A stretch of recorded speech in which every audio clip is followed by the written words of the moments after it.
Ma direi che è una bella giornata, visto e considerato che si firma un accordo importante. Per i Veneti significa 607 milioni e 600 mila euro, magari faremo arrotondare poi, ma anche l'opportunità di fissare e mettere a terra un sacco di opere sul fronte ambientale, infrastrutturale, digitale, sociale, culturale, quindi direi veramente una bella operazione, una bella giornata.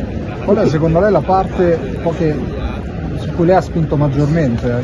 Ma guardi, noi abbiamo trovato subito un'ottima sintonia, abbiamo lavorato in silenzio, visto e considerato che dall'altra parte della barricata tutti si lamentavano, e durante l'estate abbiamo lavorato, abbiamo presentato fra l'altro in anteprima un progetto da 2 miliardi 253 milioni di euro, che è un po' il libro dei sogni, però se dovessero avanzare soldi noi ci siamo. Senta, siamo qui a Job, una presenza importante è quella del Presidente del Consiglio qui al Salone dell'Orientamento e della Formazione. Ma sì, io ci credo, l'ho voluto io firmare qui questo accordo, per cui è una mia idea di farlo qui direttamente. E devo dire che è un bel segnale, stiamo parlando della regione che ha una quota di formazione che è paurosa, 20.000 ragazzi in formazione che assolvono l'obbligo scolastico, ma anche una regione che è unica nel suo genere per tutto quello che è il percorso di formazione per le diverse attività. È un po' lo specchio di quello che è la nostra società economica, visto e considerato che abbiamo 600.000 partite IVA e le nostre aziende l'80% meno di 15 dipendenti. E soprattutto una regione che ha tantissime aziende che hanno bisogno di tecnici.